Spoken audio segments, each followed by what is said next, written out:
Alright, hey everyone, this is Ash. Welcome back to the King's Speech. And welcome back to my first little kind of temporary setup, office slash recording space until you kind of get things finished a little better. Still trying to figure out kind of the lighting and everything in this area, how to work really well. So until then, bear with me if the lighting kind of goes a little bit dark here and there or things like that. But yeah, welcome back. And yeah, hopefully this will be the trend of me actually being able to put out reaction reviews when Shonen Jump actually drops on Sunday. Because I know before this, I kind of had to do recordings during the evenings, during the weekdays. So wasn't really that great timing wise, but hopefully this is the start of a new trend. So let's dive straight into it with One Piece chapter 949. Just pull a chair closer. And since it's summer, of course, we have to start with a color spread. With the Straw Hat swimming in a pool with the gorilla. You know, Luffy's eating a giant banana. Chopper's being adorable. Chopper's being adorable, swimming in his little, donut. But Chopper just looks creepy every time you see him without his hat on. You got Brook playing the guitar. It's a fun color spread, very colorful, but I don't really particularly care for a lot of the summer ones. Nami and Robin look even more organless than they do normally, so but let's get into it. Chapter 949, Mummy. We have translation Stephen Paul, lettering by Vanessa Satone. We have Udon Wano. Eliminate the meddlesome six. The playgrounds aren't hitting them. So you see Luffy's arm just stretching out and taking out gifters left and right. And then Daifugo says, I told you, it can be any of them. And Luffy's like, knock it off. Where are you aiming? See, Daifugo's just shooting willy-nilly. You hear, goof. It's like they're prisoners. They barely had any real food to eat. Gum gum. And then Chopper goes, how dare you use viruses as a weapon?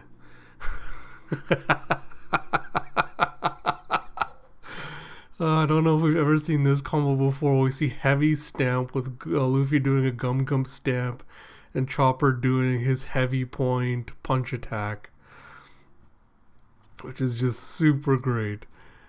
And then you have, God, why can't I remember the old man's name? No, it's not Kyoshiro. Is it Kyoshiro? I'm going to pretend it's Kyoshiro. He goes, leave my comrades alone, and he slices one of the gifters. And you have Okiku just taking out a bunch more. That awesome demon mask still. And going, it's a demon. And then you have Kawamatsu going, Kappa style, Yorikiri. And taking out some more.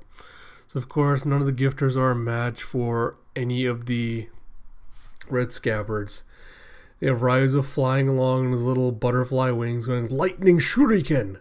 There's like, and you hear a clank, and he's thrown the keys to Kid and Killer. And he goes, use those, Sir Luffy's friend. One of them will be the right key. And Kid is just watching without saying anything. And you have Killer going, fwa, fwa, fwa, fwa. And they're just watching how the battle's playing out. And you see, fire the playgrounds. Like, yeah. Luffy's like, damn it, they keep going after the prisoners. So it's like, oh no, I've been shot. It burns. Help, it's spreading. The person's like, no, stay away. You hear it, He goes, I forgot to mention the name of the plague. It starts with heat spreading from the bullet wound, then leads to burning pain all over one's body and blood everywhere. The victim is left racked with agony, writhing and crawling for help until they spread the misery to others. Just look. That's the final fate of those who contract it. Ooh, and you see a bunch of the prisoners lying on the ground just looking totally burned. Blood everywhere. And he goes, they might as well be dried, rotted plants. This is one of Master Queen's greatest masterpieces, and the plague's name is Mummy. Now move it, all of you. You are human weapons that can defeat our enemies just by touching them. Move it, all of you, or do you want to be branded traitors? And you see all the prisoners just surrounding the scabbards going, in the end, all of Udon is our enemy. And you hear one of the prisoners going, please, just get out of here. If you hadn't showed up, this never would have happened. Even if you are the red scabbard Akazaya samurai, who supposedly died 20 years ago, you still can't win. Not against that enormous flying dragon. Not against Kaido. No one can stand up to the might of the Animal Kingdom pirates. Just look. Just one weapon created by one of his followers wreaks this much devastation. Witness our futility against its power. That's right. If you outsiders hadn't come along, even life at Udon would have been normal. We wouldn't have suffered like this. And Luffy's just getting madder and madder listening to this. And he grabs one of them by the cheeks. They're like, huh? And Okiko's like, no, Luffy Taro, you mustn't touch them. And you see the virus is spreading to him. And he does the Luffy face. And oh, man, I love that so much. So he just wraps them all in a giant hug. And he's like, stop, all of you. I'm like, what the? He's like, he touched us himself? Daifugo's like, is he insane? And then Raizo's like, what are you doing, Sir Luffy Taro? And he goes, you call this devastation? You call this overwhelming power?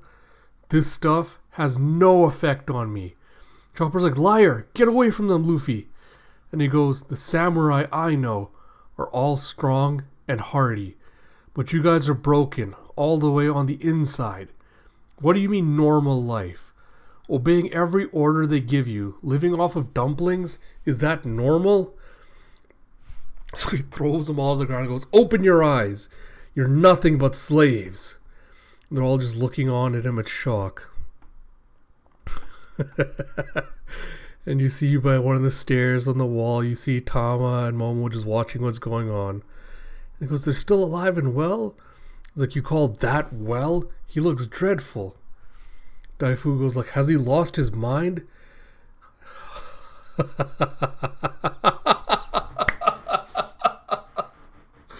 Oh, I love this moment so much.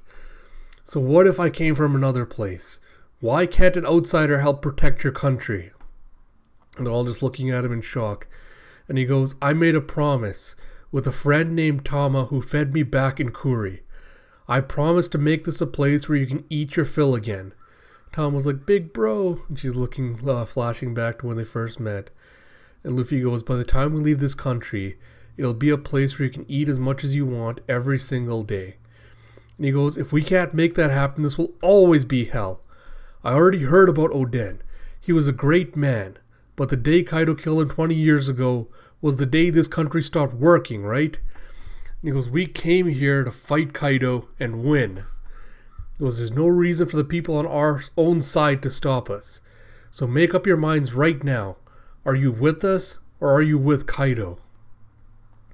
And one of the prisoners is like, are you serious? Are you giving us another chance? And Kiyoshiro goes, he's got them now. It's not Kiyoshiro. God damn, what is this? Hyogoro. God damn it. Kiyoshiro was the Pompadour guy. It's Hyogoro. Okay, it goes, and then you have Babanuki going, uh-oh, their hearts and minds are wavering. But there's a big space in the middle. If I shoot it in there, the ensuing panic will turn the tables yet again. Once they suffer the concentrated power of 200 doses of plague. So he takes a little bullet with 200 on it, and he goes, the plague shot, and he feeds it to the elephant. You have pow, pow, pow, pow, pow. It's like, elephant? It's like, ah. And Kawamatsu is noticing, he's like, huh? He's like, hey, Babanuki's gonna shoot something this way. He's like, no, Chief Warden, not that. Please, anything but that. You have, huh? Ah. He's like, too late.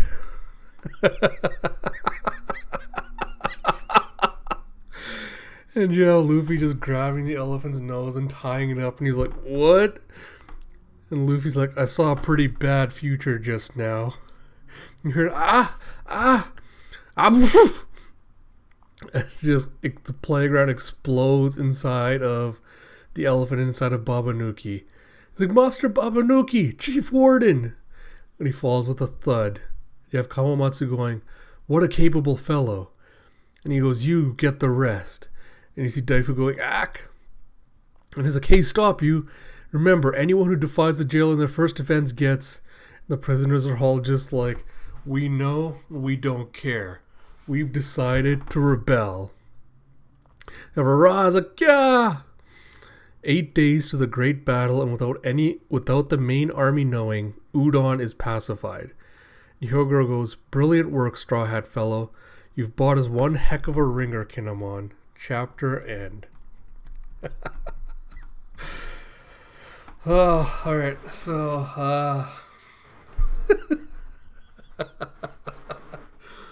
Alright, so I'll start with what I normally do. I'll kind of go through the chapter start to finish, and I gotta give my thoughts as I go along. Quick off the top of my head thoughts. Wano, in my opinion anyway, has been kind of...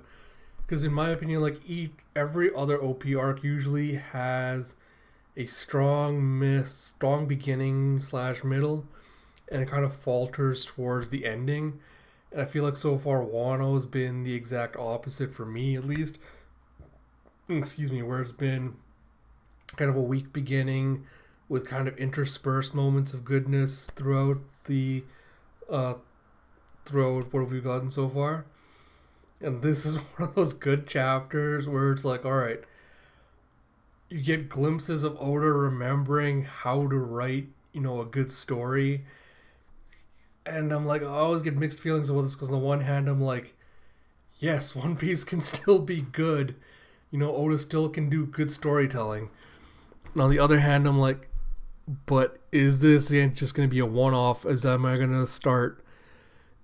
to regret, getting my hopes up again? Is he going to do something to kind of drag the story down again? But honestly, I don't think we're going to get an answer to that until Act 2 ends. So right now, I'm willing to kind of play along and see where this goes. But I hope we get something better soon. But we'll start, like I said, we'll start at the beginning with the plagues. So I mentioned, I think in my last video review, a theory idea hit me of, what if Queen designs a weapon that basically spreads plagues all over Wano? And I think this chapter is kind of getting me more into that idea of, what if, each different island of Wano gets infected with different kinds of plagues. And as the people start panicking and kind of like, as the citizens kind of panic and start running together and intermingling, what if the viruses start mutating as they interact with each other into new viruses? Because the thing is, like, Chopper is going to create some kind of cure for the viruses as he goes along. And so I'm wondering, if this will be kind of the first step towards him figuring out how to create a quote-unquote panacea, is if he has to come up with a medicine, if he's faced with a situation where the viruses keep rapidly evolving all the time, and then Chopper's thing has to be, he has to come up with some kind of way to counteract it, because the medicine for one won't counteract the effects of another. So I wonder if that's the way Chopper's going to have to figure out how to create a panacea that can create, basically cure any diseases. And like reading all over this again, more of my ideas / theories regarding Kaido and his forces. I get the feeling that, the part where he's like, you are human weapons, reflects the fact that Kaido and his crew are all former victims of the world government. Because everyone knows my kind of theory that, that Kaido is basically a world government experiment, and that he's basically, inflicting the quote-unquote lessons he learned from them on everyone else, and he's kind of trying to show them, trying to make them suffer through exactly what he suffered through. And so I wonder if that's going to be the same with Queen and the rest of them, where their thing comes from. Is that's what they all, like, when we find out their backstory, it'll turn out they're all just, prisoners in a human experiment. And that's kind of where they got all their attitudes and things from, was because of that. So I'm interested to see if that goes anywhere. And then so everyone, like, I don't want to get too detailed into this because I'm working on some, like, a big work in progress right now to kind of talk about this more in depth. But I love how this one chapter kind of disproves every single stance, counter argument wherever I say that, because all stands kind of come at me with the argument that whenever I suggest that Luffy needs to be more considerate, more responsible if he wants to be a good leader. And they kind of tell me that, no, that's not really who he is. He's not a good leader. He just does whatever he wants. He doesn't care about other people. And this chapter just kind of completely disproves that, where he outright admits, why can't, not outright, so he gives the speech saying, why can't an outsider, sympathize with your situation? Why can't an outsider want to help you? Why can't an outsider want to help you, live a better life? And like these are the kinds of moments, like, because for the longest time post timeskip, it doesn't felt like Luffy is the Luffy that I initially fell in love with reading the series. But this chapter was like the perfect showcase of why I fell in love with him in the first place. And I'm kind of hoping, like, this is also the part where I'm kind of like iffy on it, because I'm like, I'm hoping we see Oda building on this, and it won't be a case of, like, he'll build it up really well in Wano, and then as soon as we get to the next arc, it'll just be Luffy going back to how he was before. So that's kind of my big worry with this development that's going on right now. I love it, and I hope Oda keeps going with it, but I don't know what's going to happen with that. But it'll be interesting to see what happens next. I think Luffy's going to pass out from the virus, and I wonder if Chopper and the others are going to have to try to find some kind of medicine to try and start curing this. And, like, that thing, yeah. So I'm wondering what's going to happen with that. And we know that, we have now counted the countdown. We have 8 days left before the big invasion, which means Reverie is going to be ending in another day. So I'm hoping that this means Act 2 is coming to a close. We're going to start kind of heading towards the climax of Wano. But yeah, overall, really good chapter. I hope Oda keeps up the trend with this for the next little while, and I hope that this is the beginning of where Wano really does start hitting its stride, and it starts feeling more cohesive rather than like jumbled up different pieces of a story being rammed together. But yeah, I don't know, because right now I think the biggest thing I'm waiting for is to see when all the big players will assemble this arc, because we know the one we definitively know is coming is Cat Viper still out of the picture, so I wonder how he's going to show up in this arc and what he's going to do. Next chapter, I'd like to see an update on where the other Straw Hats are and what they're doing right now, and hopefully we start seeing them get together and start planning what their next step is going to be from here going forward. But yeah, hopefully, like I said, good chapter. Hopefully this is Oda getting back into his game. Hoping for more. Glad there's no break next week. I'm looking forward to what happens then. So I think I'll cut this off here. I'll post this right away to YouTube, and so it should be out on my channel within the next hour or two. And then I'm going to record a Double Promised Neverland reaction and then post that as well. I've been super busy this last week and I haven't been able to get around to the chapter, so looking forward to that. Until next time, this is Ash. I'll talk to you all later.